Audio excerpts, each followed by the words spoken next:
going to do some talking, but I think the best thing is now, we've listened to all these people today. I think I want to open this up to you people now. I presume, how many here are in the process of doing neighbourhood development plans? Yeah. And who's considering starting one?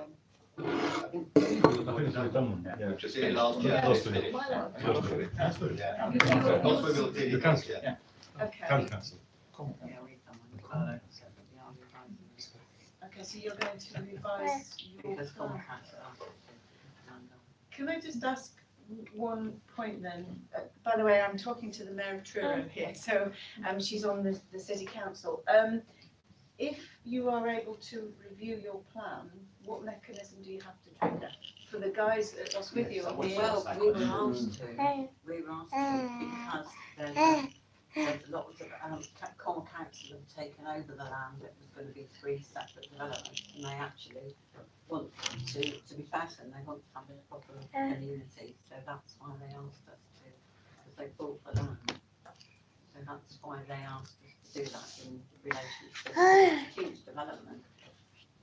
And we've done our plan with Kenwood, which is our neighbouring area.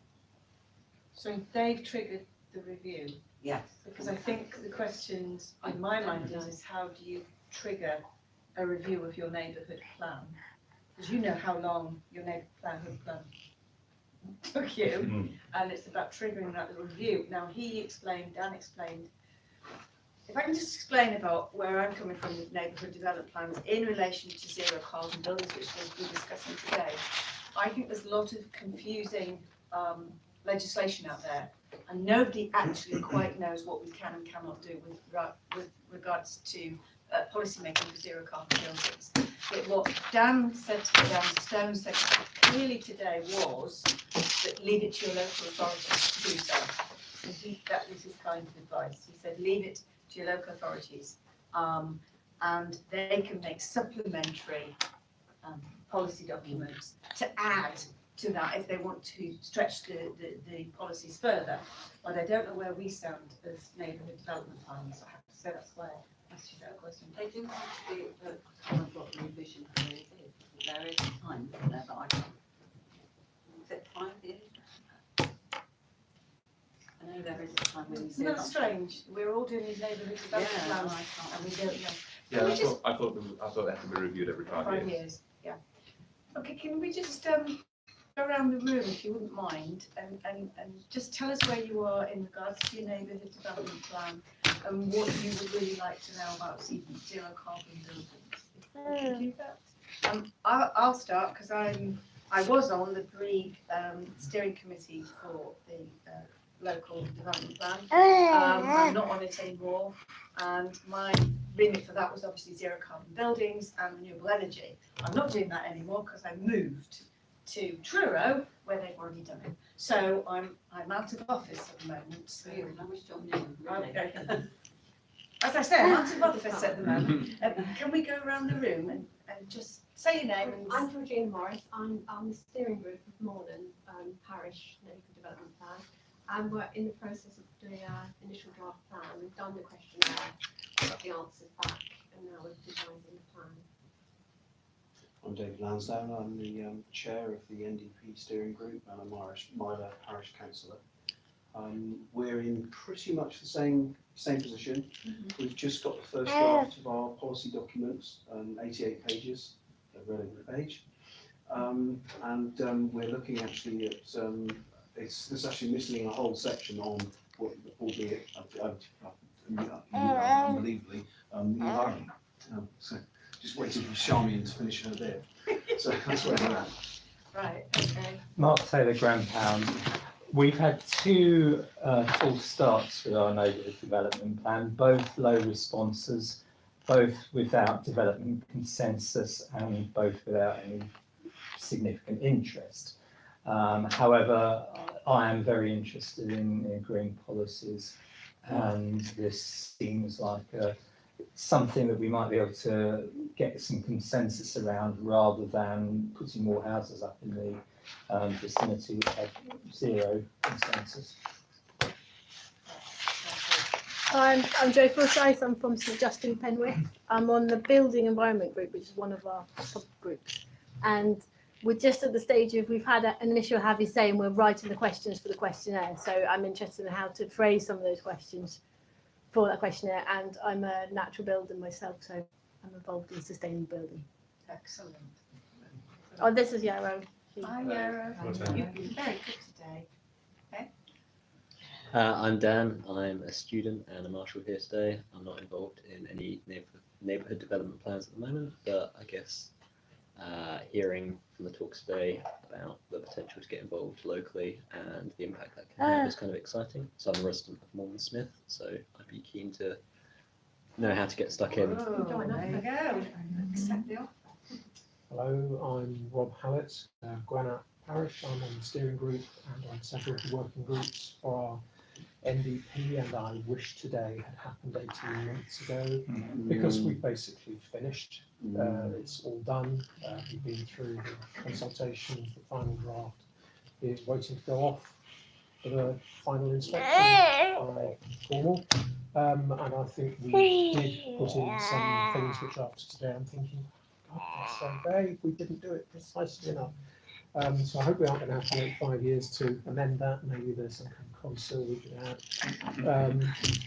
Let's see. It's not a good idea. But yeah, I found today very interesting and looking forward to knowing more about this. Hello, I'm Colin Martin. I'm the Cornwall Councillor for Lostwithiel. I've been there since 2 years ago. I joined the Neighbourhood Development Plan Steering Group when I became a councillor. It was already fairly well developed. We've just had our referendum in the last few weeks, passed with 90% support. But as others have said, you suddenly go, oh, why didn't we put that in? So I'm interested to see what is the mechanism for us adding extra codicils or cod pieces or whatever they're being called these days. And so as a Cornwall councillor, I'm interested to go away sort of knowing what mechanism do we need to put in place to allow people to put these addendums on, or are there other things that we should be doing as a council to just bring these things in for the whole of Cornwall and save 123 parishes or 213 parishes or whatever the trouble of having to all do it one by one. I think yes, I think maybe when we've discussed this and we feed this back, this might be one of the issues that is raised, and I will get that down. David from Lostwithiel. I thought you were going to say, when you said 18 months, I think you said 18 years ago. Just a general interest in zero carbon buildings. Becky Samuelson, likewise. My I yes, know, we were in the same affinity group. You got it. Yeah, I'm not saying nothing. It's fine. Yes. We'll leave it for later. She'll tell you later what happens if Yes. So I was. No, we're all intrigued. What? Let's just stick to this. So I was just only involved with my local plan as a sort of as a punter, you know, feeding into it and going along. As far as I'm aware, St Nimber Nolan's plan is all done and dusted. So I mean, it will be quite interesting to see. You know, I'm sure there's not enough zero carbon stuff in there, and you know. Yes. Thank you, Becky. Simon, Losty too. I didn't have anything to do with the plan, but a lot of my friends did, and I wish I brought it along. A copy along to. It would have been nice to share. Yeah, I wish I had. Yeah. I got the. Is it available online? Yeah, It's be online. He's got it it's there. like lostwithielplan.org or something like that. So Well, did you I've got a put, hard copy of it. Lostwithiel guys, did you put in anything with regards to zero carbon buildings? What did you include? No, I don't think it did anything that specifically went above and beyond sort of the general. I think that the fear was, you know, as we've touched on, feeling like you don't want to put in anything that's going to get thrown out, So turning around and saying houses in Lostwithiel have to be built to a different, more expensive standard than they would be elsewhere is not something that we thought we'd be able to get through, and therefore be very It was more, tentative it was about more them. about how many houses and where they were going. Yeah, and Development areas in Yeah. the town, that was Yeah. the main. Yeah. And it may be that actually it's not the worst thing in the world that we spent 5 years doing all this, because that's kind of ticked off lots of things that needed ticking off, and now we can focus on the interesting extra bits that we want to put on. One of the challenges we've got in Lostwithiel is actually a lot of our housing allocation has already been filled, and so there aren't hundreds more houses to be built in Lostwithiel. So the scope of what we can But achieve. people still want to live there, so there's a demand for houses there, as opposed to farm and. Yeah. Okay, so that feeds in nicely to something I want to talk about in the workshop, which is kind of you can put in your neighbourhood development plan, but really stands outside it, and that is about retrofitting. I think Dan touched on it when he gave his talk, that 80% of our housing stock by 2050 has to be zero carbon. That's legislated for, so that's what we've got to work towards. I know it's a long way off, but that's what we've got to work with. But 80% of the housing, I always thought it was 70%, but 80% of what we've got now is going to be existent in 2055. So what a lot of this we can do about zero carbon buildings and be much more effective, if you like, is about retrofitting and how we achieve that. Is that achievable through neighbourhood development plans, or is it something you can actually go back now, as you said, the wish list, go back now and start to do something about as parish councils? So that's something we can discuss. I was pretty ashamed actually of our environment bit, and I'm feeling good about this only put it over, because we very much concentrate on housing and a rear guard action against development, and I tried to get something put in for sites for wind farms, because at that point that was the only way.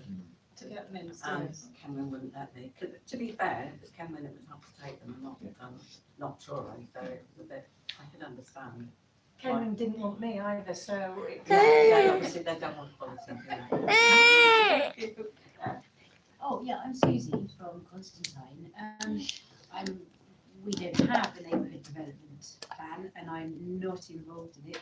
I decided to come along to this because I was involved in Extinction Rebellion and we were instrumental in getting the council to declare climate emergency in the first place. So I'm just widely interested in hearing about solutions. I have been a member of Constantine Community Land Trust, not at the moment.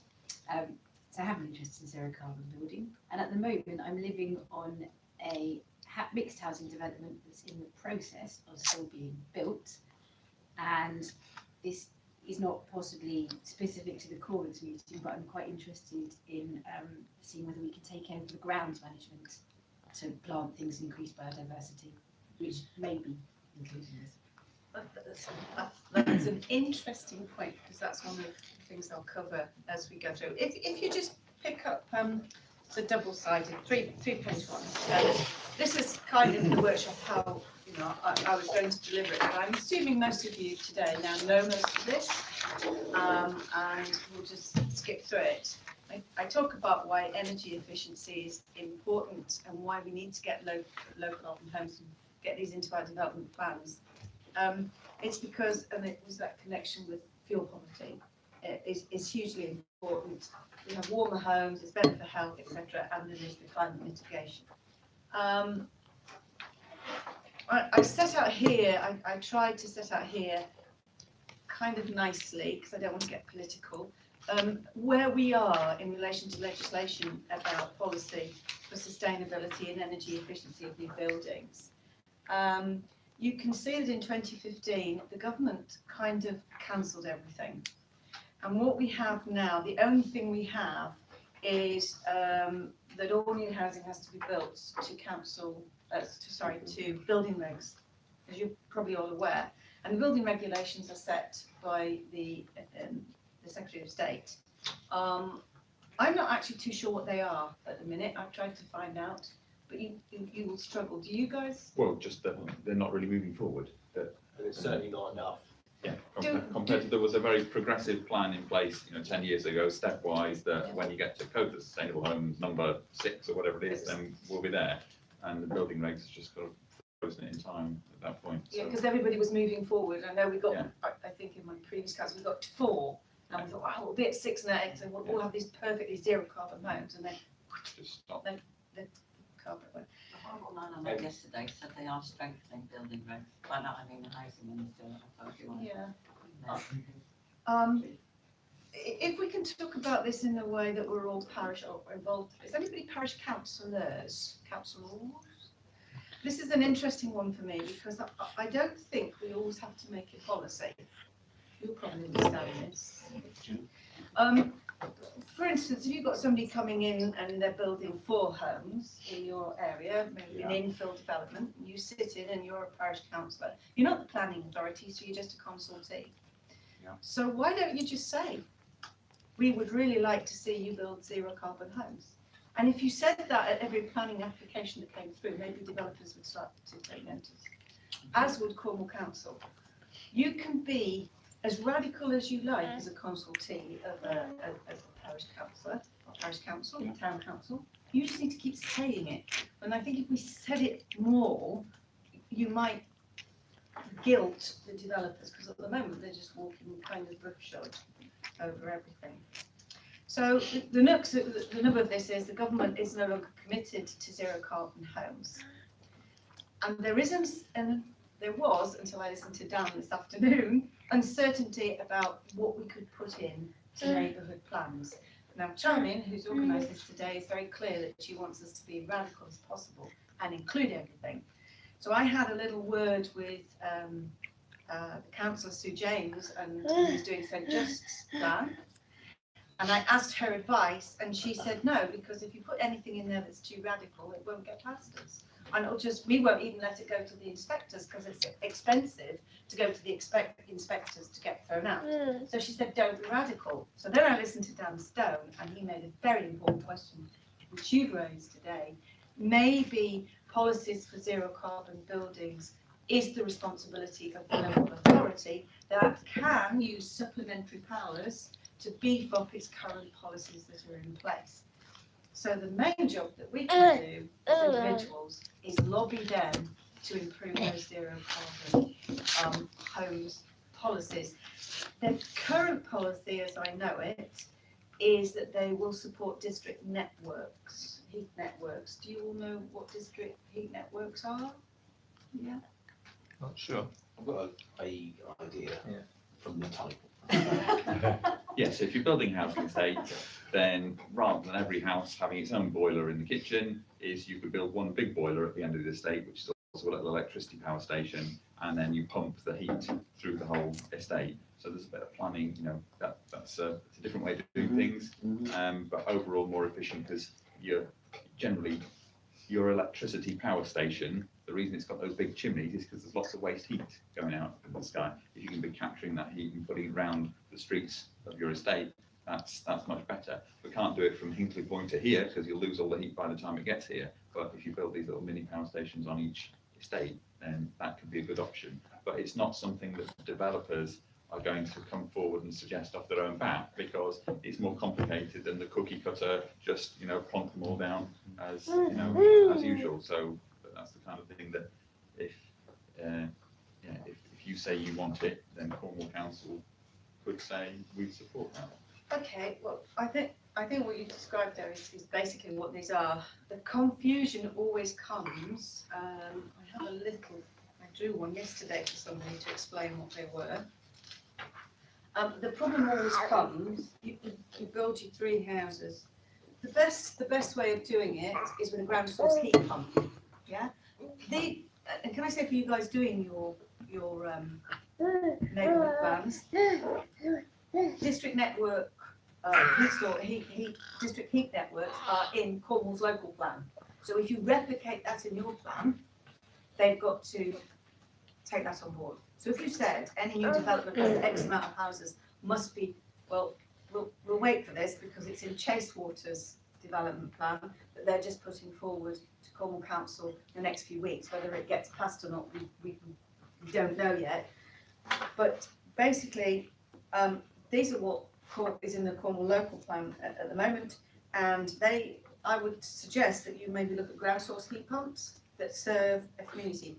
The issues are, if you build a terrace of houses and 1 and 3 want to be part of the heat network, you're all right.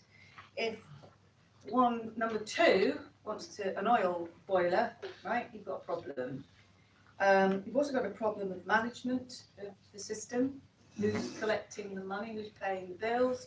Do you set up management groups like they do where, let's say, for new developments that have roads that are not adopted by the council, they have to form local management groups to ensure that there's money going in the pot to do all the repair and maintenance of roads.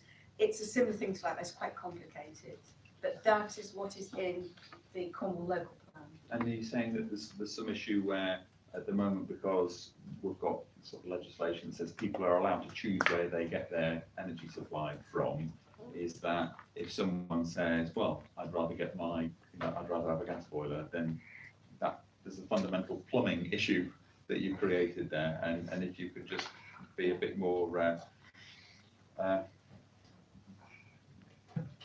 don't know which word to use, socialist, and say, you are going to all have this same system, whether you like it or not, because it's for the greater good. Sounds like social rented developments, the idea of paying is for the state. Yes, exactly, Rather than boards. because then the landlord can decide Yeah. where it's coming from, rather than the private. Yeah. Land source is a very complicated system as well. Yeah. You've ever seen them, Actually, you hear about people who have them, Yeah. they have a lot of trouble with them. with the ground source. It's funny, I've also heard the same about air source as well. Well, no, there's I've got an one. estate in Los William. The first phase was all with air source, second phase is LPG.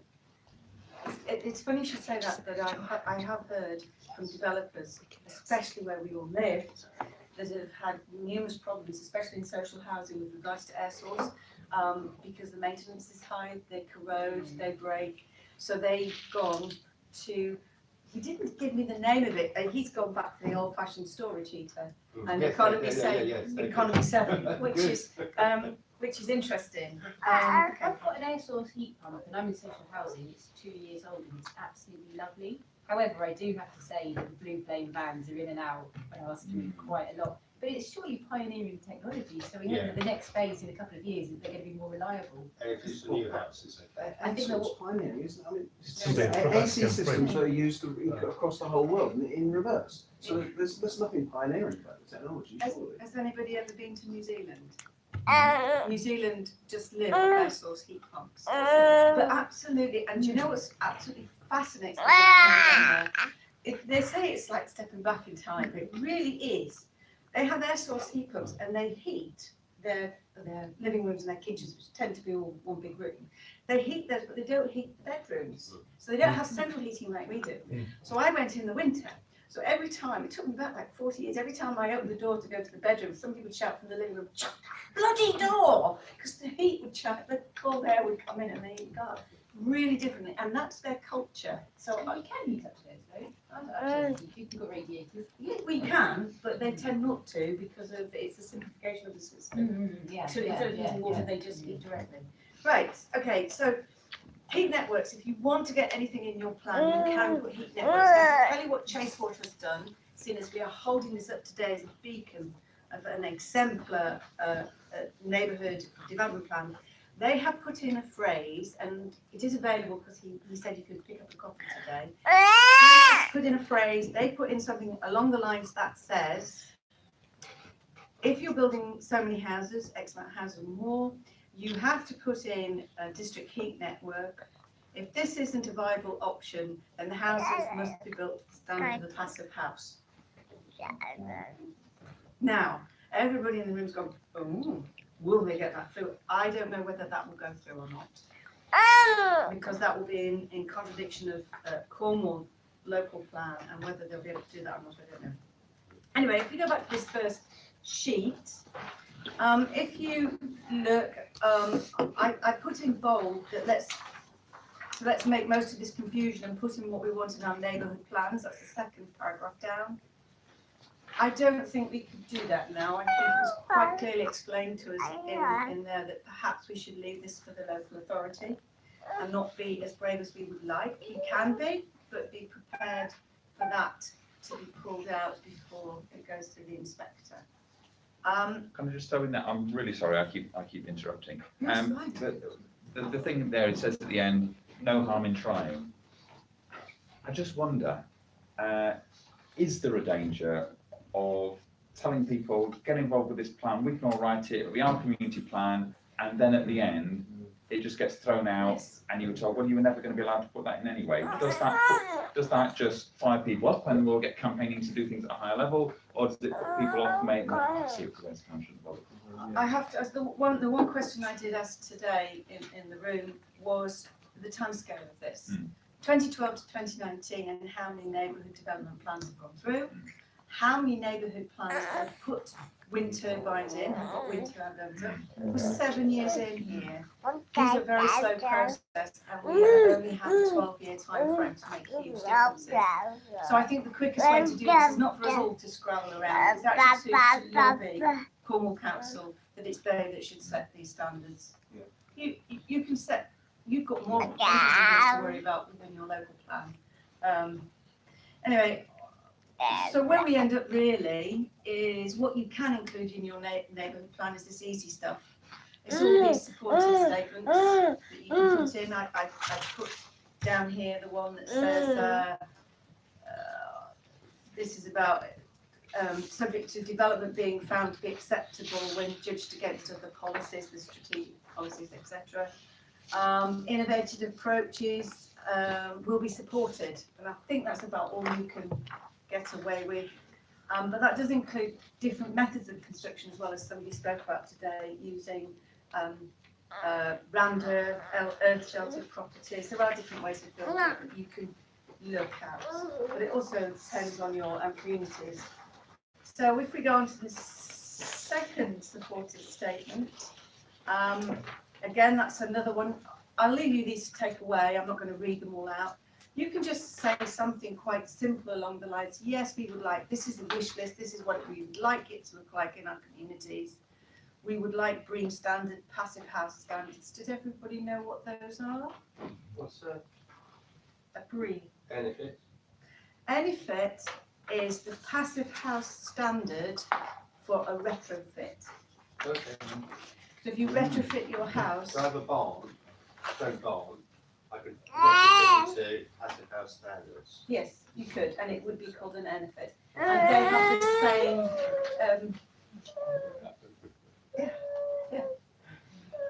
but that, you see, this is where parish councils could be influential. That, I mean, sitting on a parish council, you get lots of planning applications for consultation that come through. And most areas in Cornwall, or a lot of areas in Cornwall, are without gas. So they have oil. And I have been sat in rooms this year listening to planning applications go through where I know very well an oil heating system in. So we should be saying, are you putting oil in? Will you be putting renewables? Will you be doing it to XY standards? And I think it's about me being more proactive in the now than waiting for an NDP that will be way down the line. We've got to start saying this stuff now. I think the harder, and I put this underneath, is to devise policy which requires a minimum of new development energy to be met from on-site renewables. He showed you the Tickhill one today, and I've written that down here, that they put in all new developments must secure at least 10% of their total regulated energy from decentralised and renewable or low carbon sources. So you can put things in like that, but you are best to consult with Cornwall Council in the first instance with their teams to see if that would be appropriate. One of the interesting things, and I don't know what all your areas are quite like, your parishes, but you can allocate your own housing sites or housing areas designated for housing. Has anybody considered that? I'd like to share that we had a really interesting initial meeting with the St Just plan. I don't know if you've heard about this, but the very first meeting ever, Sue Jane sent a standard link to the council's land allocation site, which made it look like people could build houses all over St Just, which meant that there was a massive turnout for the very first meeting and lots of angry people.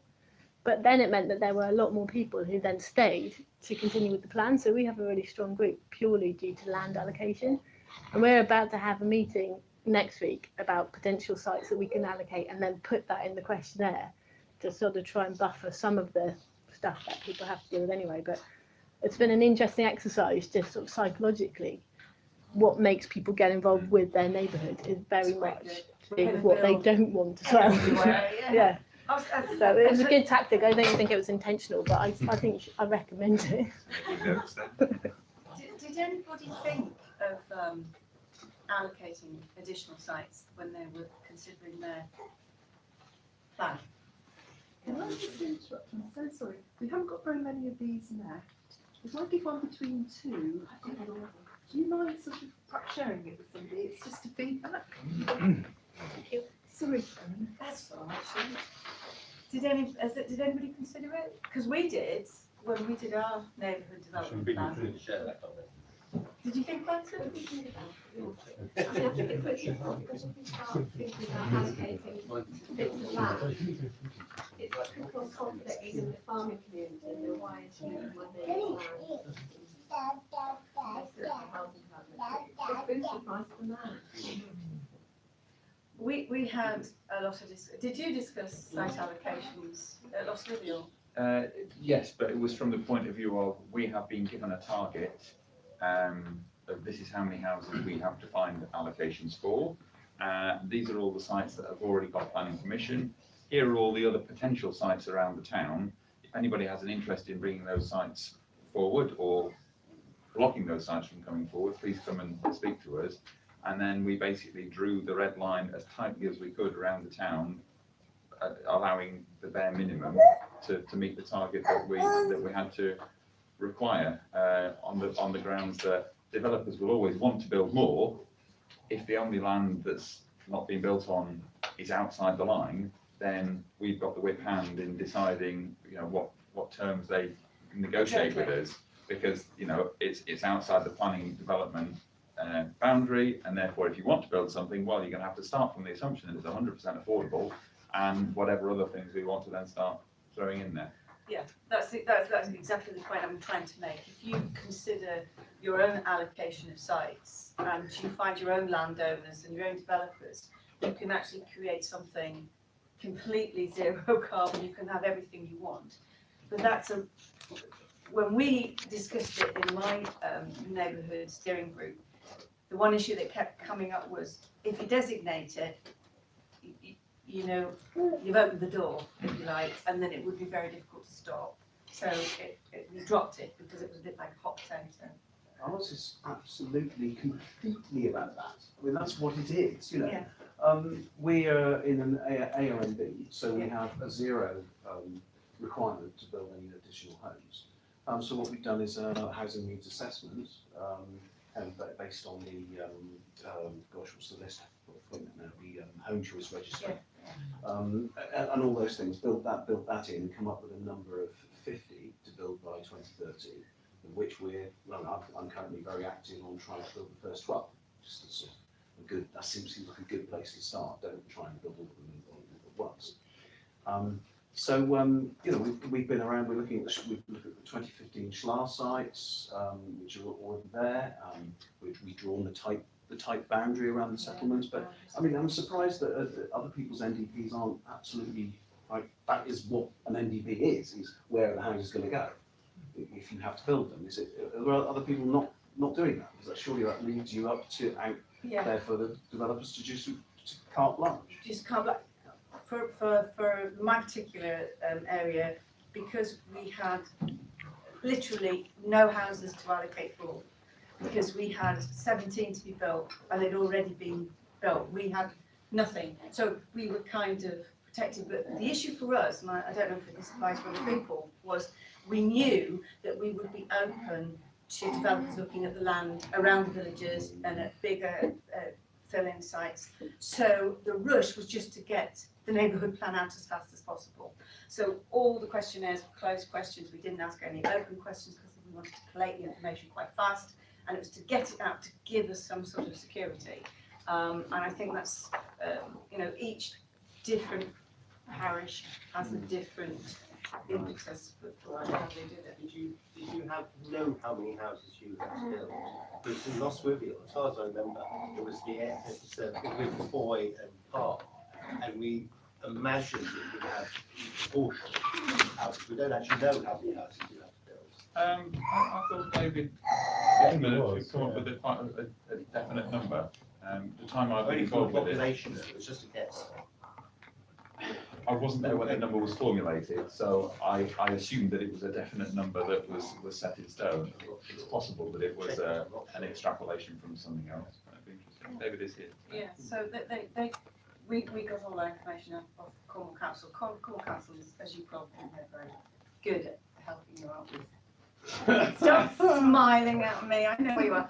Okay, so if you want a more difficult policy and a more radical policy, then you can put in this stuff, but I would now, looking back and reviewing what we've heard today, say that really trying to put energy standards on your houses is going to be extremely difficult, like your neighbourhood development plan, and as you suggested, a lot of time and effort could be wasted. So we are better perhaps just looking to Cornwall Council to do the protection for us. That doesn't necessarily mean just sitting back and doing nothing. No. There's a lot of thinking to do and investigating into what are the potential pitfalls of these different things, and if people have got experience of air source heat pumps all break down after 3 years or whatever, then you know, we need to start having a conversation about that so we can put something really robust in place that doesn't get torn to pieces at the first planning appeal. Yeah, I think it is about sharing, and I think a lot of us, I don't know how you guys have felt, I felt a bit seen a bit alone when we were doing our neighbourhood development plan. I didn't think there was a lot of communication between groups. I like the idea of national organisation. Somebody mentioned that today. Yeah, I like that. Oh, this is, you're all giving loads of good stuff here. Well, what's happened to the idea of having a Cornwall-wide group of NDPs, you know, an open discussion? Just a website. Well, what we would like to have is a meeting of all those people who are perhaps actively writing an NDP right now, and also perhaps people who have done it, just you know, all the NDP steering groups getting together. Because we must be all, you know, we're all going out to the same place in Truro to have this all pass. So sorry. Didn't mean to interrupt you. You go on, but I'll go on. But, well, that was really my point. Was we should have a local within Cornwall group of people getting together. And I think that we've raised that with Sarah Furley, and I don't think she's actioned it. I don't know whether she's actually stopped it. I think the biggest thing about neighbourhood development plans is they create these huge communities. Lots of communities now are very busy doing everything, but what we're busy doing is replicating everything that everybody else has done. And actually what we could just pick out is if Chasewater's policies are, why not we just all write the same ones? Or in fact, as we keep going back to, why don't just Cornwall put it in their local plan and be done with it? And then it's actually in the planning authority's hands. It feels a little bit like divide and conquer. Yeah. That what we've got is we've got the LPA who've got whatever they want to do, and they want to leave us all busily working on our NDPs while they get on with what they actually want to do. Sorry, I'm going to cut. One thing, it's sort of coming up as well, but we will be going back to the English warning to wind up. Yeah. But hopefully, one of the things that's come out of today is that you have actual houses. You don't need to be a huge parish and council. There's various stuff that's already been done. Karen Porter's got a really good review, isn't it you? Yes. But there's something from Helston that's got a huge. This is Helston. That's right. So that's what I was going to say. This was devised for Helston Town Council. It looked a lot bigger on my computer. Actually. I just took out all the fluff, so it had to go on to 4 pages. So that's brilliant. I mean, you've done most of the work for us. Obviously, Chase has done some as well. We can synthesise that. Other people don't have to invent it. all I can But say to work is together. I've done this for Helston Town Council, it's spreading out, but this is not just about NDPs, it's about what parish councils can do. And I'm hoping to speak to most community network panels over the summer and hoping that everybody gets involved and sharing practice, because it's to mitigate climate change, it's a creative exercise, and we need lots of minds on this, and different people are going to do different things, and different communities do different things. You know, we've talked about composting today, you know, wild areas instead of just mowing everything to bits, and that's all in here, but that's for the future. The other thing is, if all the parish and town councils are singing off the same hymn sheet and going to county with it, then county actually is going to say, oh dear, you know, everybody's asking for the same thing, everybody wants the same thing, we can't hide anymore. I'm not saying that's what we need to do, but you know, it's a sort of mass approach, it's a united approach. It's the way you do a campaign, you get everybody together and then you go along and say this is what we want, and then not going to go to review. Certainly part of the conversation between councillors in the run-up to declaring the climate emergency was, well, we'd love to push this forward, but how will the public react if we say that we're trying to, you know, drive forward at an ambitious speed? Will the public turn around and say, this is outrageous, you're going to make housing too expensive, or, you know, we're not prepared to live with these kind of changes? So the more the voice does come forward from the public saying, you know, there is widespread support for being radical, you know, the easier that makes it for us to I involve. was part of this research at Eden about 10, 15 years ago for geoengineering. Yeah. And how the population would be happy with that. They've done it a long time ago. You know, But it suggests that you're saying that by putting more radical questions into the questionnaire, you get you know you have the support from the ground, and as a councillor, then anything that's a bit risky, you kind of know that you're Feel a backed bit more already. confident. You know, classic example being, if you wait for someone to put in a planning application for a wind turbine, then the 5% of the population who are against it will come out and make a lot of noise. If you do a neighbourhood development plan questionnaire that you go and ask every single person in your area, how do you feel about renewable energy? How do you feel about wind turbines? And 65% of them come back saying, we think it's a great idea, then that puts a very different slant on things when it comes to, you know, taking it forward. Right, we've only got 10 minutes, so I'd really like to move on to what is my bag, really, is the retrofitting. Retrofitting of historic and traditional buildings.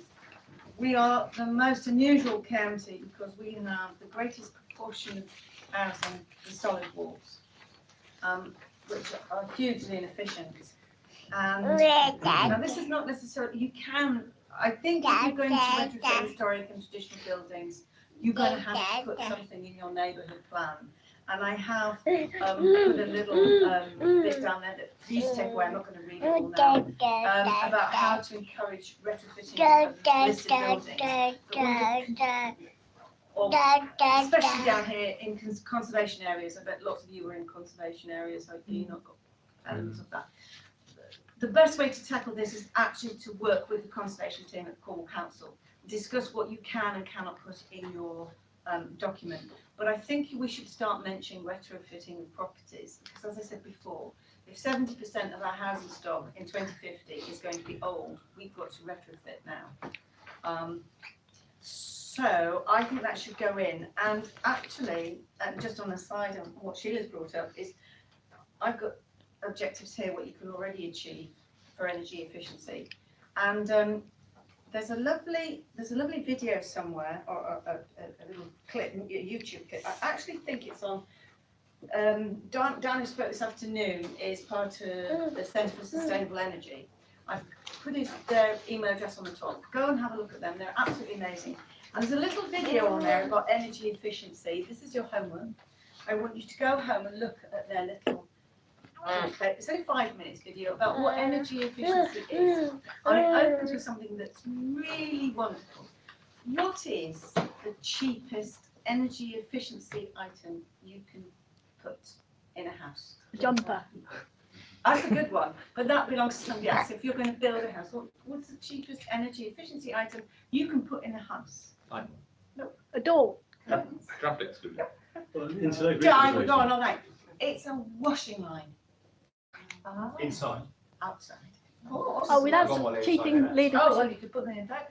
But that comes into your point you made earlier on. And this is why you have to start thinking things holistically when you talk about energy efficiency, is we don't build gardens large enough for a washing line. You know, the infill, people building in people's gardens. Yes. I hate And there's not, and some of the cramming that is going on Yeah, currently I hate is it. absolutely appalling. There's not enough space for living.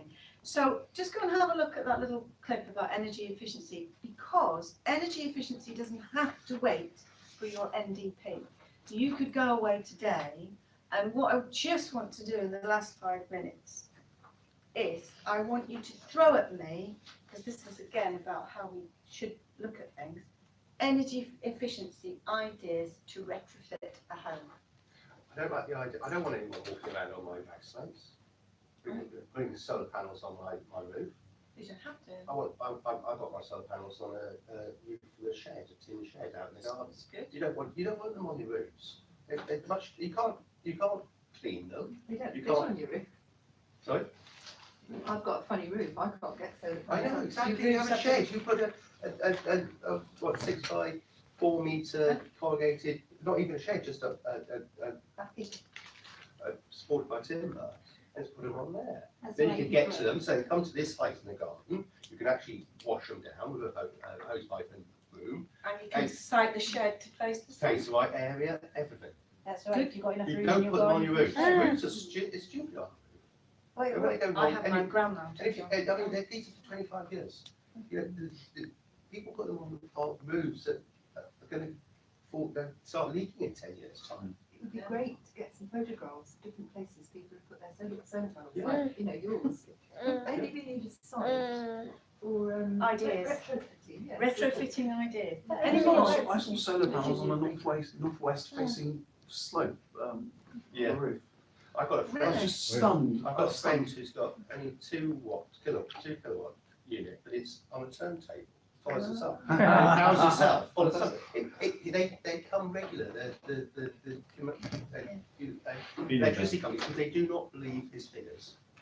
They do that, and that's one of the newest technologies, isn't it, tracking solar panels. They have huge ones He made in it China. himself, he that made it do- himself. And then they have ones that go in a spiral, so they're getting the other reflections. Oh, that Anyway, sounds fun. I just found. So you could, you, Sorry? I I don't don't think think that, it's such a good idea. Vegetation on the Yeah, side, he- natural. Can we, He that's works in a some good one. factory, you know, cheese factory or something like that. He just did it out of fun. You're not an engineer. Can I ask anybody, if you had to retrofit an old building, an historic building, what would you do? Well, put solar stacks in the roof. so I have hopefully a, that there, goes there is a first. question that I wanted to ask anyway, which was you're talking about retrofitting, but how much do you care about the embedded energy in the materials you use to retrofit? So things like Kingspan is petrochemical industry, so you're supporting that, and also the off gas, all sorts of things within the houses. So how much you can put into the plan in terms of the kinds of materials you use. I mean, you might achieve a really high energy efficiency, but at what cost to the planet? You know, where is the trail? And So I natural can't say materials. I'm no carbon monitor here, but he did say, Dan mentioned us this afternoon, and he said that actually the carbon that was actually in the materials was much less than the savings you would make. That's the When they turbines, started though, with isn't it? turbines, Solar panel. they said there's more energy going into the concrete in the base. Yes. What a load of rubbish Yeah. that was. Yeah, it's.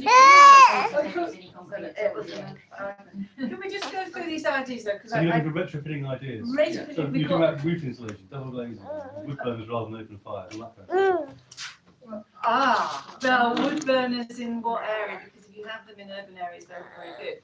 If you're in a rural area, you're supposed to be okay. This is Like, good depends how- speaking. What kind, how to treat the wood. as If well. you have a wood burner, you can add a water heater to it Yeah. if it's not Oh, already yeah, on one. I've got a gravity fed radiator.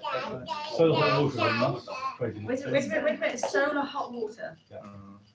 I think it's really helpful to have a list of the things that have gone wrong and what you can do to avoid it, because there's lots of stories out there about, well, actually, wood burners are going to choke all your neighbours, or your air source heat pump won't work, or solar panels are going to cause buzzing or whatever, rather than pretending that those aren't problems, actually being open and upfront and say, actually, in the early days of retrofitting of insulation solid wall houses, there was a large amount of mould problems caused. there was. Let's not pretend that's the thing, but here is the solution, this was the cause, this is the solution, and now if you do it today, your house will be okay. We need a whole topic on retrofitting, Yeah. and we do need this.